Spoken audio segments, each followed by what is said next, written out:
I can't see a world in which I would be bringing my wife and children back to the UK at this point. What now would seem to be a very reasonable position of not believing a word coming out of Meghan Markle's mouth about my royal family. So the whole time we're thinking that that's her husband, Jack Brooksbank. Mm-hmm. It turns out, guess who that mystery man was the whole time? Was it Meghan's guy? It was Marcus Anderson. Marcus Anderson, yeah. Why is she having dinner with Marcus Anderson, and why is he then going home with Meghan and him? January 2026 hit different, and suddenly a set of old images people brushed off for years came rushing back into the spotlight. Not rumors, not gossip threads, real photos that never really went away, just stayed ignored until now. And once people started looking closely, the pattern became impossible to miss. There's Meghan Markle, showing up again and again at elite gatherings, Soho House events, Paris fashion shows, even casual-looking trips like Disneyland with her children. And somehow one figure never changes. Marcus Anderson is always there, not trailing behind, not popping in once in a while. Right beside her every single time, like it's scheduled. And Marcus isn't just some friendly face in the background. This is the man who controls access to some of the most locked-down social spaces on the planet. The connector, the closer, the one who decides who makes it past the velvet rope and who stays outside looking in. Wherever Meghan goes, Marcus follows. No gaps, no excuses, no randomness. That's when people finally started asking the question nobody wanted to touch before. What is the real link between Meghan Markle and the man who introduced her to Prince Harry? Because here's the detail that keeps throwing people off. There isn't a single public photo of Meghan at Soho House where Marcus Anderson isn't right there with her. Not one, not ever. And this is the same man who helps approve memberships, manages high-level access, and reportedly played a role in setting up her first connection to Harry. He's there at major milestones too.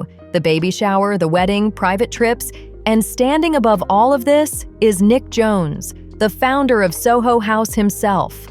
A man who knows exactly what happens behind those closed doors and invite-only gatherings. These photos don't exist on their own. They line up, they repeat, and whether people like it or not, they paint a bigger picture. Meghan Markle's planning her first return to Britain in 4 years, but insiders say it will only happen if her strict personal conditions are met. She's expected to join Prince Harry at the one-year countdown for the 2027 Invictus Games in Birmingham this July, but only on her terms. According to his source, she wants four floors of the Hyatt completely shut down just for her. Extra security outside. Staff not allowed to look at her. She's in total control. Another insider adds, anyone who has any interactions with her has to call her Her Royal Highness the Duchess of Sussex. No exceptions. I totally believe that. Security arrangements are said to include 24/7 drivers, a fleet of luxury cars, and a police escort from the airport to the hotel. This is not just protection. She's asking for a fortress. Bulletproof glass at the games, armed security everywhere she goes. She is also flying her own chef, assistant, hair and makeup team, and 4 separate rooms for her PR staff alone. Nothing will be left to chance. Who travels with their chef? I mean, that's next level. And bulletproof glass, of course, because she really thinks that people are much more focused on her than they are. I'm sorry, I believe every word. I believe every word of that. I do as well, and I think that means that this trip is going to go really well for her. She's really going to convince those Brits that she's a changed woman and they should really love her. She's no longer drunk on her own wine. No. She's humbled herself. Meghan has always spoken about wanting privacy. But what this really looks like is access, positioning, and being close to influence. This isn't about romance theories, it's about proximity to power. And to understand why that matters, you have to understand what Soho House actually is. This isn't just a club. It's one of the most exclusive private member networks in the world, with locations across London, New York, Toronto, Los Angeles, and beyond. You don't just pay and walk in. You need sponsorship, you need approval, and most importantly, you need someone high-ranking backing you, and that person is Marcus Anderson. He didn't start at the top either. He climbed from waiter to executive, becoming Nick Jones's right-hand man, the architect behind elite guest lists, the guy who decides which actors, models, and wealthy insiders get access to rooms most people will never even see. And that's where Meghan Markle's inner circle starts to raise serious eyebrows. Nick Jones launched Soho House back in 1995 and slowly turned it into a global powerhouse worth billions. And from day one, he stuck to a strict rule he's even said out loud. They avoid members who attract non-stop press and paparazzi. Too much attention meant instant rejection. That rule wasn't just talk either. Huge names were reportedly turned away. Actually attended the garden party and overheard something Meghan said to Harry. So after about 15 minutes talking to guests and being charming, Meghan turned to Harry, and I quote from Lady C's book, "Harry, this is really boring." Kim Kardashian, Kobe Bryant, global superstars with way more fame were denied because the spotlight followed them everywhere. Soho House didn't want the noise. So here's the question people still can't shake. How does Meghan Markle, at the time a cable TV actress on Suits, reportedly earning around $50,000 an episode, gain access to Soho House locations worldwide? How does she become a regular when bigger names were blocked? The answer people keep circling back to is Marcus Anderson, the gatekeeper himself. Meghan didn't just meet Marcus, she became extremely close with the one man who could open every door that mattered. That doesn't look random. That doesn't look lucky. That looks intentional. Then come the photos, and they don't help quiet anything. These aren't stiff red carpet poses or wide group shots. December 2014 shows Meghan and Marcus pressed close, arms wrapped, faces nearly touching. That kind of body language makes people pause. June 2016, 1 month before she supposedly meets Prince Harry. A Toronto gala. Marcus in a blue tux, Meghan in a black dress, his arm locked around her waist. The vibe is loud, even without words. Fast forward to the 2017 Invictus Games in Toronto. Meghan is seated right next to Marcus, knees brushing, smiling at him, while Harry looks tense, staring away. Queenie said it best. It's downright bizarre that a man, gay or straight, constantly clings to a family like Marcus Anderson does with Harry, Meghan, and their kids. He is like a parasite, always lurking in their shadow. Then October 2025, Paris Fashion Week. The photo that blew up. Meghan and Marcus holding hands like a couple, not casual friends. And June 2025, Disneyland for Lilibet Diana's 4th birthday. Marcus appears again, but his face is covered with an emoji. If it's innocent, why hide him? One thing stays consistent through all of this. Meghan has never been photographed alone at Soho House, not once. It's always Marcus, Misha Nonu, or Harry right beside her. Here's a detail most people miss, and it changes everything. Soho House rules are strict. Guests must stay with the member who brought them for the entire visit. That means Meghan Markle wasn't a member herself back then. She was attending as Marcus Anderson's guest every single time. And hovering over all of this is Nick Jones.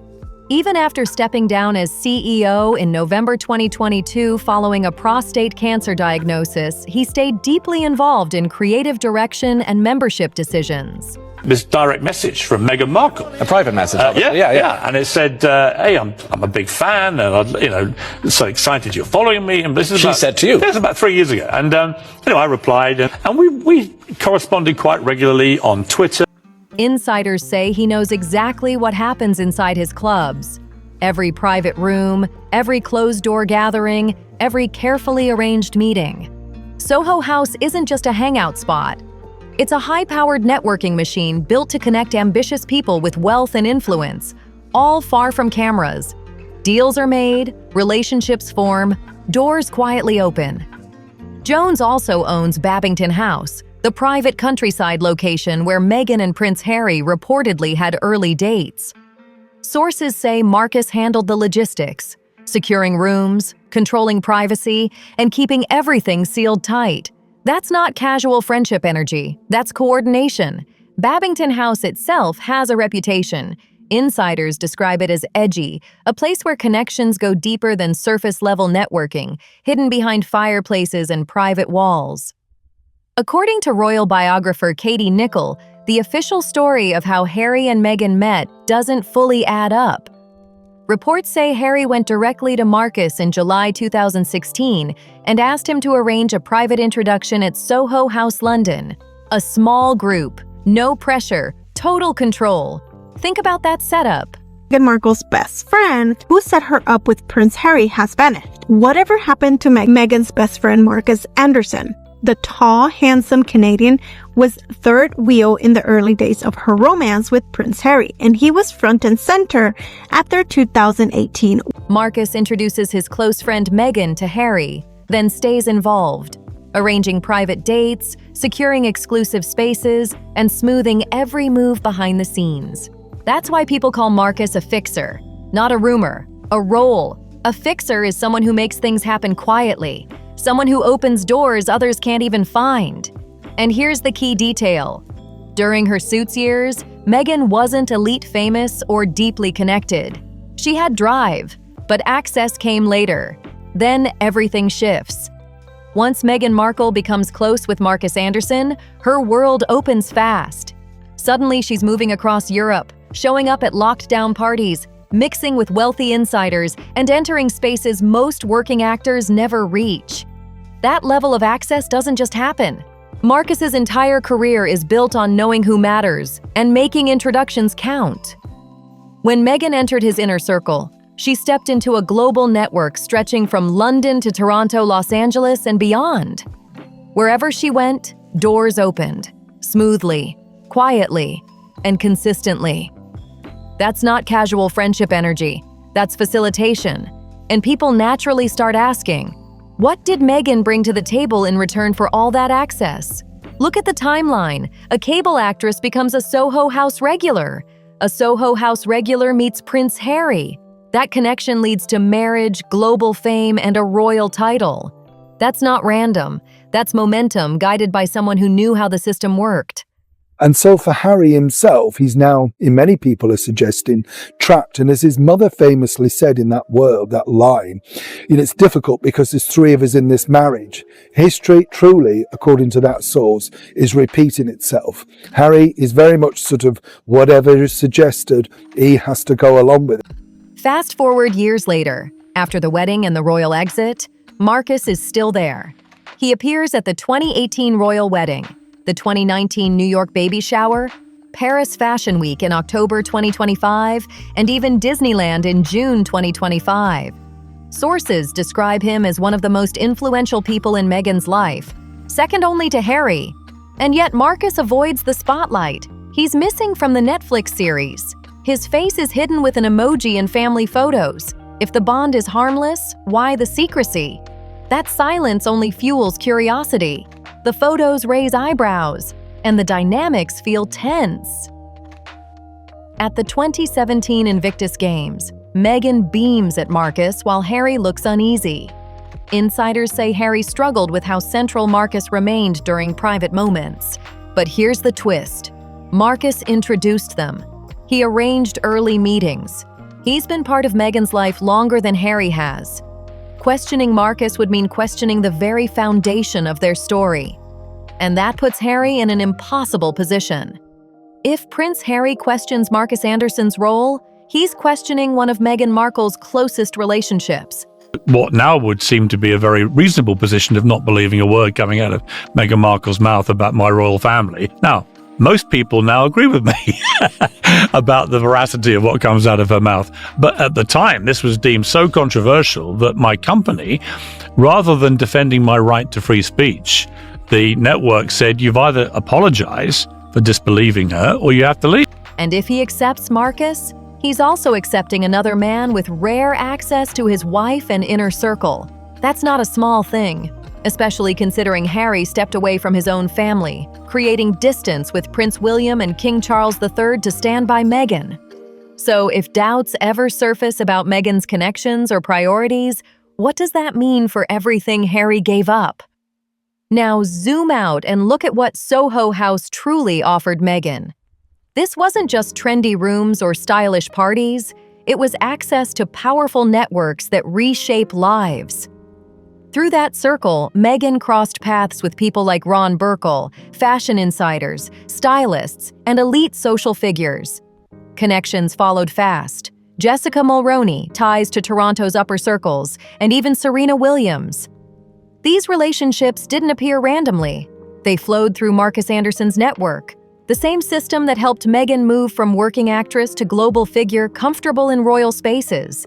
That's the real value Marcus brought. Not just friendship, but access, positioning, and opportunity. And while Meghan clearly used that access strategically, people naturally wonder what the exchange looked like behind the scenes. This is very important. Now, the Rwanda scheme, it seems, was cruelly abandoned. We know it was impetuously axed by this funny little man who's our Prime Minister on day one. It's just a gimmick. It's a gimmick. And he axed it on day one. The reason late 2025 photos matter is simple. Years after the wedding, years after stepping away from royal life, Marcus is still there, steady, present, unchanged. That consistency raises quiet questions about loyalty and long-term priorities. Meghan entered royal life through the Soho House world, and when she left, she kept her fame and her network intact. That alone tells a story. And above it all stands Nick Jones. He attended Harry and Meghan's wedding but has stayed publicly silent about Meghan's years inside Soho House. He knows who attended what, which doors opened, and how carefully everything was handled. But Soho House sells discretion. Silence protects the brand.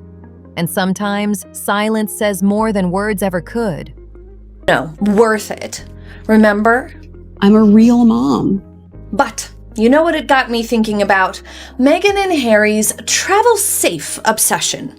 Now, of course, we should all travel safe. That's a relatively normal thing to say, no big deal. Not trying to make mountains out of molehills or anything like that. Not like the... So the silence continues. Nick Jones stays quiet, keeps relationships intact, attends major events, and protects his business. The people closest to the situation already know what happened. Marcus Anderson knows. Meghan Markle knows, and Nick Jones definitely knows. Now step back and look at Meghan's rise. This starts with a working actress, driven, ambitious, but without elite access. Then suddenly she's a Soho House regular, plugged into a network that opens doors worldwide. From there, she meets Prince Harry, steps into global royalty, exits royal life, but keeps the fame, the influence, and the platform. And through every phase, Marcus Anderson stays right there. That consistency matters. Fashion weeks, private trips, family moments, high-profile events, his presence never fades. At some point, coincidence stops making sense. Marcus understands elite circles. He knows how to move quietly, how to arrange access without headlines, and how to make powerful positioning look effortless. And the photos lock that story in. No statement or explanation can undo what the images show. I don't know if a meeting is definitely going to take place. We do know the Duke of Sussex is very keen to see his father. I think the key issue is that if any details of this meeting, should it go ahead, are leaked to the media, that could compromise a reconciliation, because what I'm told is at the heart of all this isn't casual friendship energy. Public hand-holding in Paris, faces hidden at Disneyland, close proximity again and again. The bond clearly continues long after the royal wedding and long after leaving royal life. So what exactly did Marcus provide? Opportunity, connections, influence, access to figures like Ron Burkle, fashion insiders, power players, and global names like Serena Williams. These links helped elevate Meghan's profile fast. She used that access effectively, but people still wonder what the exchange looked like. Powerful networks don't invest time and access without purpose. This wasn't one-sided. It was mutual, strategic, and carefully maintained. Even today, Marcus remains the constant, still visible, still influential, still opening doors. That raises questions about priorities and loyalty. And while Harry was pulled into the romance and spotlight, Marcus was quietly shaping the rise behind the scenes. That's the kind of power most people never see. And that's exactly why these photos still hit so hard years later. They don't hint, they show. Meghan's rise wasn't random. The timeline is clear, the access is undeniable, and the relationship never truly ended. So here's the question that refuses to fade. Why is Marcus Anderson still so deeply involved in Meghan Markle's life years after introducing her to Prince Harry? He's not her employee, not her manager, not officially her business partner. Yet he's everywhere. Family vacations, Paris Fashion Week, private moments that don't look casual. People describe him as one of the most important figures in her life. And normal friendships don't cross continents, survive massive life changes, and stay this close for over a decade. The explanation many land on is simple. Marcus knows things. He was there during the Toronto years, the Soho House networking, the positioning that changed everything. That makes him more than a friend. He becomes insurance, a keeper of history, someone who can quietly shape what stays public and what never comes out. Keeping him close keeps control. That's why these photos keep exploding online. The explanation never fully matches what people see. If it's innocent, why the secrecy? Why the hand-holding? Why the constant presence? Why cover his face in family photos instead of just saying, "This is my longtime friend"? The more Marcus stays in the background while remaining front and center, the louder the questions get. And hovering over it all is Nick Jones, a man who knows exactly what happened behind those closed doors. But silence protects brands, reputations, and carefully built images. This isn't a fairy tale ending. It's ambition paired with access, executed through relationships that open doors most people never see. A decade of photos, 2014, 2016, 2017, 2019, 2025, tell that story clearly. The images aren't disappearing. Marcus isn't disappearing. And the questions aren't either. Now I want to hear from you. What do you think this connection really means? Drop your thoughts in the comments below. If this breakdown made you see things differently, hit like, share this video, and subscribe so you don't miss what's next. And make sure to watch the next video popping up on your screen right now, because there's a lot more celebrity drama coming your way. See you on the next one.